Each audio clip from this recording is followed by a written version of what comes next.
Well, welcome to this episode of the Good Leadership Podcast. I'm your host, Charles Good. This is the second half of my conversation with Brenda Bailey-Hughes, who's an award-winning faculty member at the Kelley School of Business, where she teaches on business communication and leadership. During this part of my conversation, we discussed the final two parts of her emotional intelligence framework, which are self-management, which involves managing your behaviors, your thoughts, and your emotions in a very conscious and productive way, and relationship management that involves creating and nurturing connections and helping one another. I hope you enjoyed the second half of our conversation. Welcome to the Good Leadership Podcast, where we engage with esteemed thought leaders and explore research-backed strategies and techniques that empower leaders at every level to achieve meaningful results that drive lasting change. Let's move to the next element, which, like you said, this one's kind of bleeding over into that self-management part of the emotional intelligence realm. So speak to us about what self-management is and then how important it is to building higher EQ. Okay. So we have that self-awareness. I know what I'm feeling when I'm feeling something. I'm aware of my triggers. I'm starting to build that self-awareness. The self-management piece, that's all sort of inner work, internal work. Self-management is how that begins to manifest outwardly. So on the emotions piece, for example, not only am I aware that I'm angry, and I know why I'm angry. I've figured out what my trigger is or what the stories are that I'm telling myself, my interpretation of a specific conversation and why I interpreted that way and why that led me to anger. Now I'm able to outwardly manage that emotion in an appropriate way. So notice I'm not saying I can suppress that anger. That's not what we're shooting for. But I can realize that there's a right and a wrong time to express my anger. There's a right way and a wrong way to express my anger. And I have that self-discipline, that self-control, the self-management to find the right time and the right way to engage in a conversation that expresses my emotional state. So that's one aspect of self-management. That's sort of the traditional emotional intelligence concept. I think it's useful to also broaden our self-management concept to also think about it as being able to take right action beyond just the expression of our own emotions. Can I take right action when I'm in an ethical dilemma? Can I choose the right action even if there's a cost to me in doing so?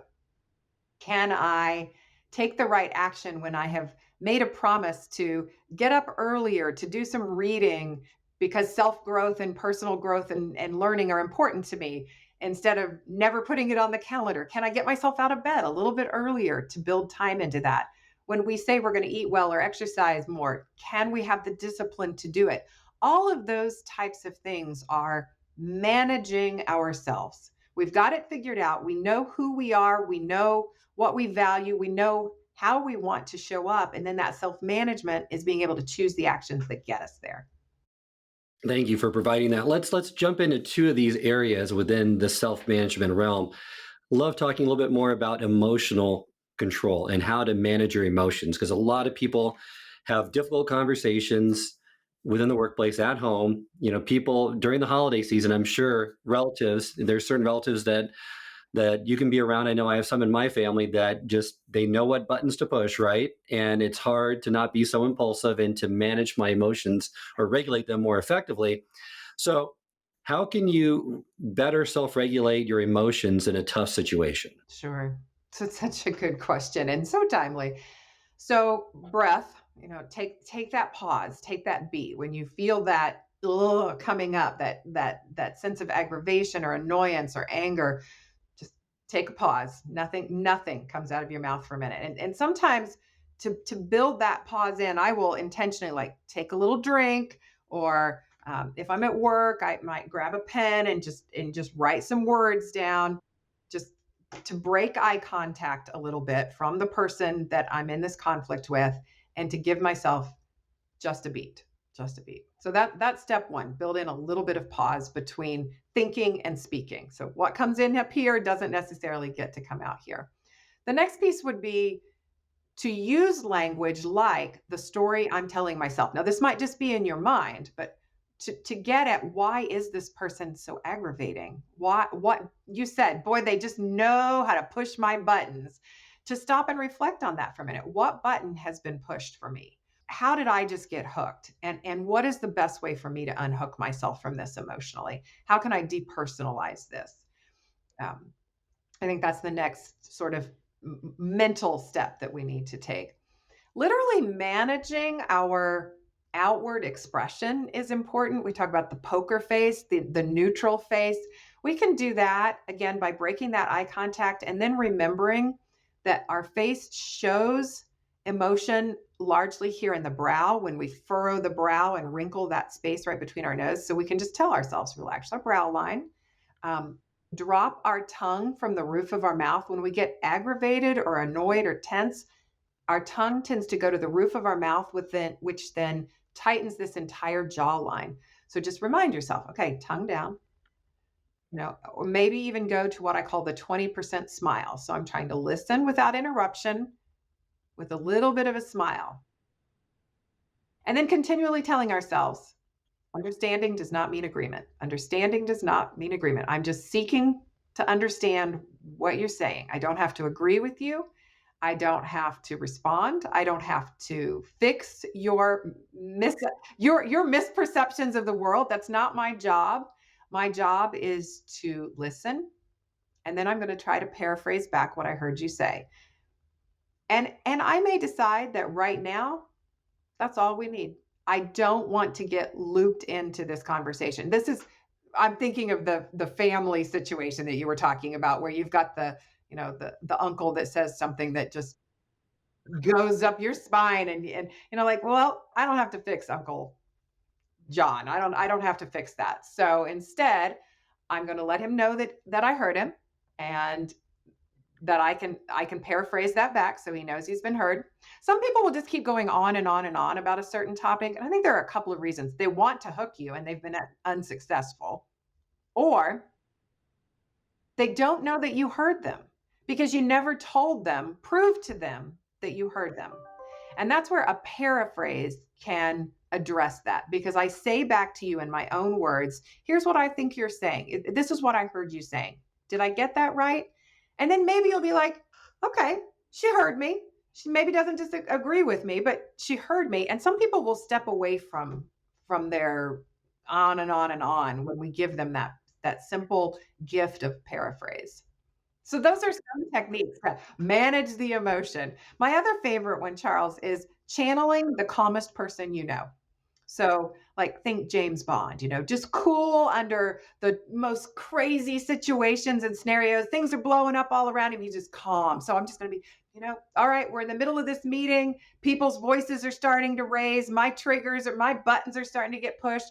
I'm going to be James Bond over here, calm and collected, calm and collected. Channeling the calmest person, great strategy. I've used that a lot. Definitely effective.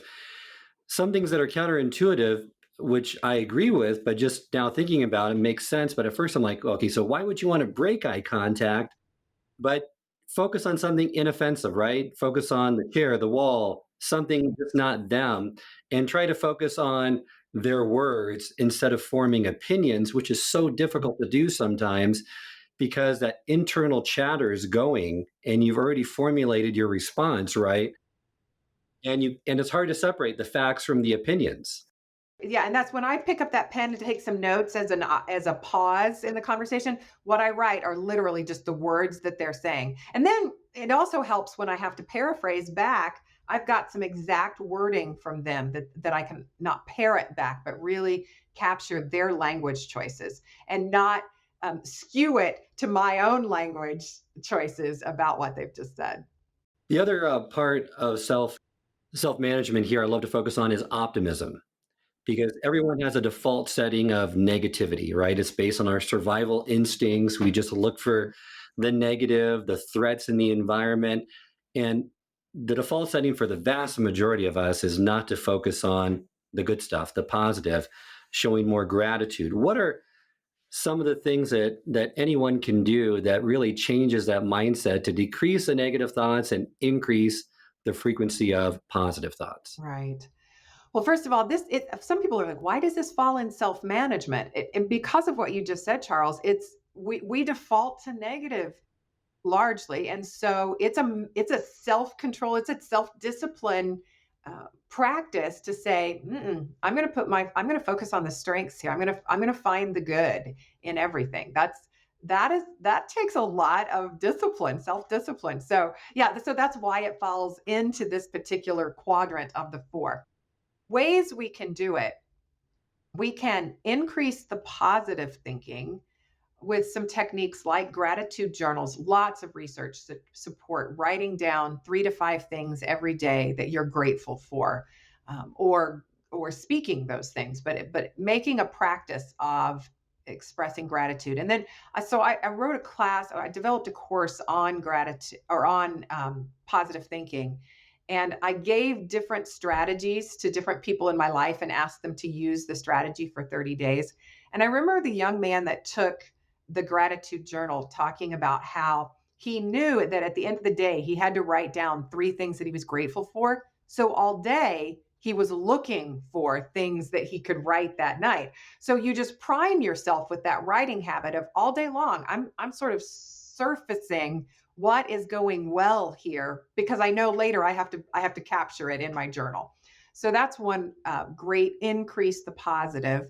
I think for decreasing the negative, one of the things that we can do is take sort of an adversarial approach to that negative voice in our mind. So as soon as you start saying, "Oh, I'm never going to be able to do a podcast with Charles. I can't think on my feet well enough. I can't do this. I can't do this. I can't do this." As soon as I hear that negativity approaching, I need to go, stop.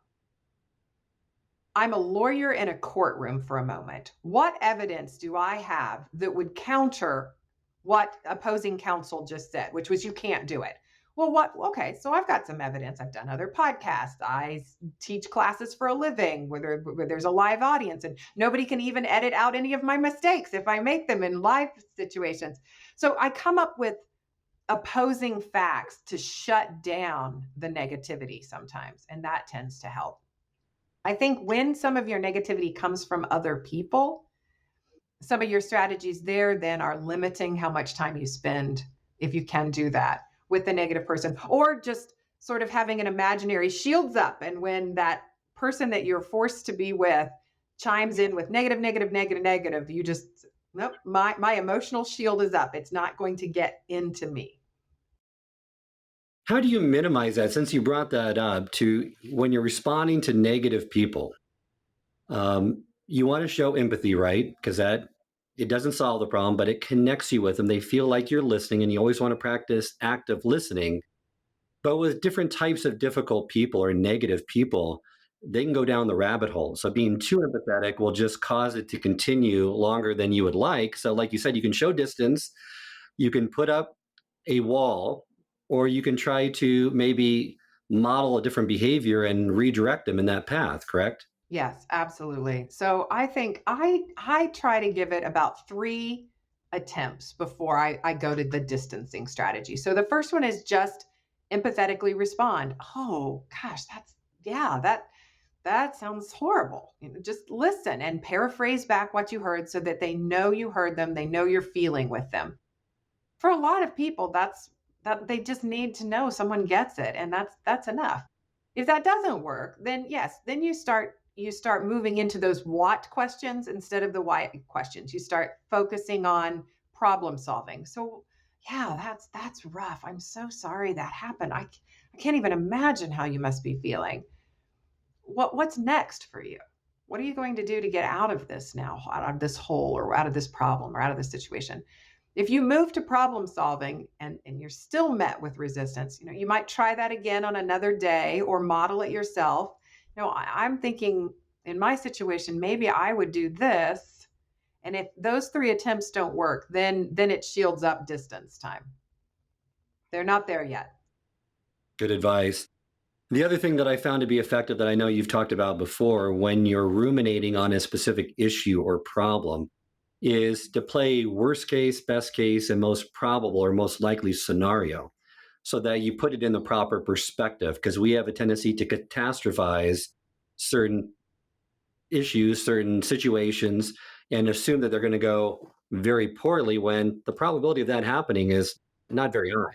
Right. I have students facing finals and very soon they're going to be in midterm and final stages. And so, yeah, so that anxiety is creeping up. And I'm hearing a lot of, oh my gosh, I'm going to fail my quant class. I'm going to fail econ, and well, instead of saying, oh no, I'm sure you won't, which by the way, some people think that was an empathetic response. It's not actually.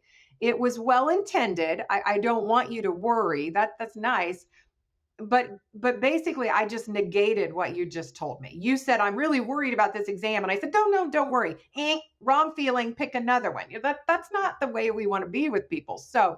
Um so instead of no, no, don't worry, I can say, "Well, what's the worst case scenario?" "Oh my gosh, I fail." "Well, okay, what's the worst case scenario if you fail?" "I'm going to have to retake this class." "Okay, what's the worst case scenario if you have to retake this class?" I'm gonna have to take summer school, or I'm gonna have to double up next semester and carry an extra load. Okay, what's the worst case scenario if you have to carry an extra load? Oh, well, I'm not gonna get to play video games at night because I'm gonna have to study extra hard. Okay.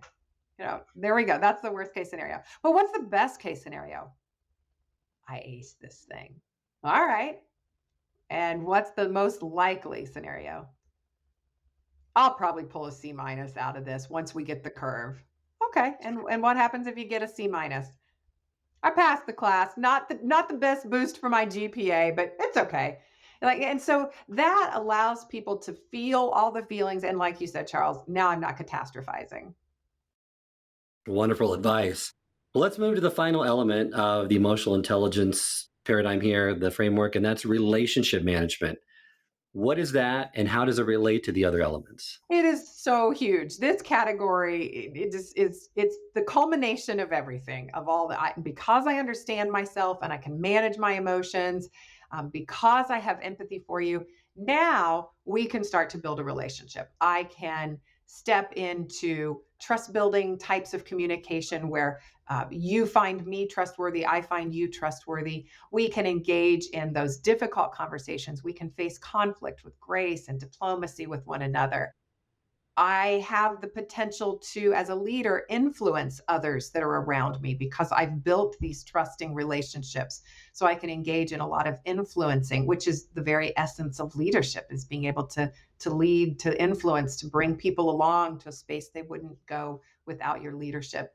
So it is a huge category, and that's how it connects into the other three. Well, let's focus on, so how does ethos, pathos, and logos play into this element? All right, so ethos, pathos, and logos are the Greek terms for ethos, credibility or credible appeal, pathos, emotional appeal, and logos, logical appeal.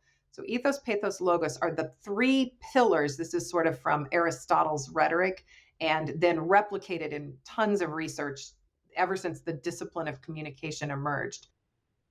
Those three pillars are our best approaches to influencing. So, if we're focusing in on the influence component of relationship management, then I need to understand how to work with all three of those. And that anytime I'm engaging in a presentation, writing a memo, putting a report together, having a conversation where my goal is to influence your thinking or your behavior, then I'm more likely to be successful in that influence if I have integrated all three of those types of appeal.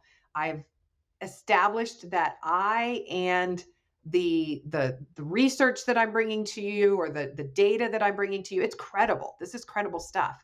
And it's logical. It makes sense in your head that what I'm saying has is rational, it's logical.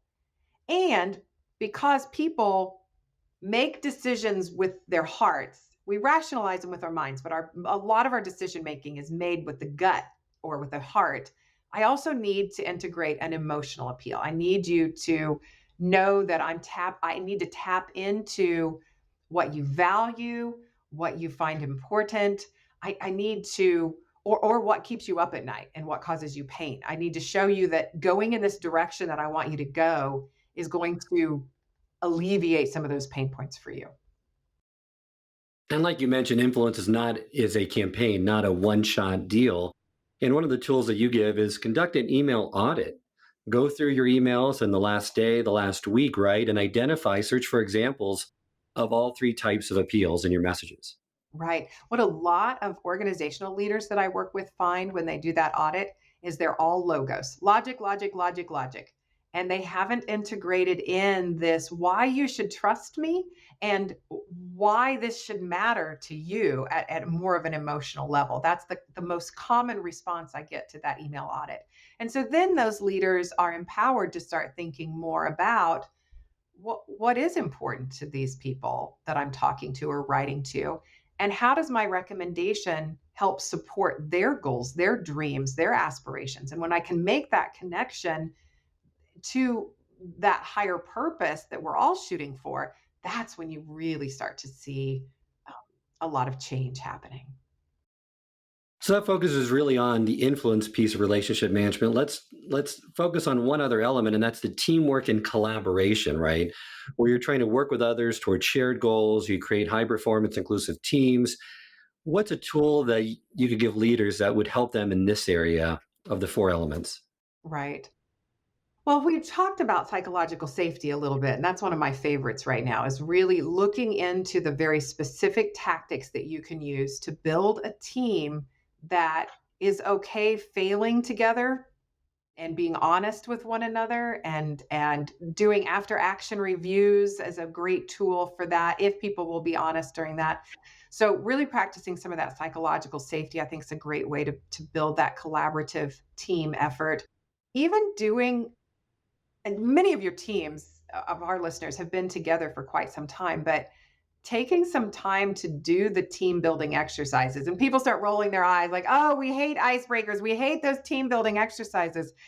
But the research shows that the teams who engage in taking even 5 minutes at the beginning of a meeting for a check-in, a quick fun answer to a question, a quick creative exercise, those teams perform better, and they're having more fun, they are more trusting, they are reporting higher levels of satisfaction. So we're getting all of those really great collaborative benefits of a great team if we'll take some time that is seemingly less task oriented because it's a little more personal, but the personal drives the task and it drives the performance. So make time for it. A couple more questions before we end this episode. Love to ask you about which element of the emotional intelligence paradigm is the hardest to develop. It depends on the leader's personality, which one is most difficult to build. So if I get someone who is very logical thinker, very linear, very logos driven, then building out empathy can be a real challenge. But that person might be incredibly self aware and even able to make some inroads on relationships through all of the proven successes that he or she's had. They have this great credibility because they've had such a successful track record, perhaps. But then there are other people who they have that emotional ability to understand others. They just are almost innately empathetic. They feel what everybody in the room feels. They're the people that can walk out of a meeting and they know exactly what everybody in the room thought on a certain issue. Sometimes I walk out of the meeting and I don't even know what I thought about the issue, let alone what three people down from me at the table thought. That person isn't going to have trouble building empathy, but that external self awareness may be a challenge for her or him because I'm so caught up in how others are feeling that it's hard to even know how I'm feeling. So, internal or external self awareness could be challenging. So, I think it depends on what strengths the particular person brings to the table to begin with and some of the personality pieces in place. How about, is there one that you feel like leaders assume they have that they really don't need to work on? Or does that depend also on the leader as well? I'm trying to think. I do ask leaders to rank order these, and I'm trying to think if I think the one they do think they have empathy. Frequently, I'm surprised at how much empathy leaders tell me they have. especially if I've been hired to work with that group because they don't show empathy. And then it's always a little, oh, well, we have some external self-awareness issues here. So I would say empathy is the one that people always think they have. But when we start digging into how do we communicate empathy, then they start to realize, oh, I've either been communicating sympathy or I've been negating feelings in that kind of invalidating way that was maybe well intended, but it doesn't come across in a real empathetic way. I think that's where the biggest gap exists between self-perception and reality. Well, thank you for providing that. Before we end the episode, I always like to give our listeners a call to action. What would you recommend, Brenda, for leaders to try to start building greater emotional intelligence? I That exercise I just mentioned, rank order the four for yourself. And then, given that we have some misconceptions sometimes about that, get some external feedback on that. Ask five trusted colleagues to simply rank order. Number one is your strengths, number four is the one you don't bring to the table as much or as overtly, as obviously in the settings in which they engage with you. And that way, you know where are people seeing your strengths. Keep building to that strength. Remember, positivity is a self management tool, and that's based in strength based leadership. So, how do you leverage your number one to help it? If it's self awareness, how can you use your self awareness to become more empathetic, to tap into more relationship building, or you use your relationship building if that came out as your number one to reverse engineer into having more self management. You're really good at taking care of others. If you've got great relationship management, how can you do a better job of maintaining some credibility with yourself and bump that into self management if that was your lowest score? So use your strengths to boost your weaknesses or your lowest ranked order and get some external feedback on that. Great advice and a great call to action for our listeners. Thank you so much for joining me again, Brenda. Remind our listeners how they can get in contact with you and learn more about your work. Check me out on LinkedIn, Brenda Bailey-Hughes. I'd love for you to connect and to continue our conversation. Thank you, Charles, for having me. It's always so great to see you. I hope this episode has provided you with valuable insights. If it has, I ask you to share it with someone who would also benefit from it. If you've been enjoying and gaining knowledge from this podcast, then subscribe to our YouTube channel where you can find all the previous episodes of the podcast and additional learning resources. You can also subscribe to the podcast on Apple or Spotify and leave up to a 5-star review.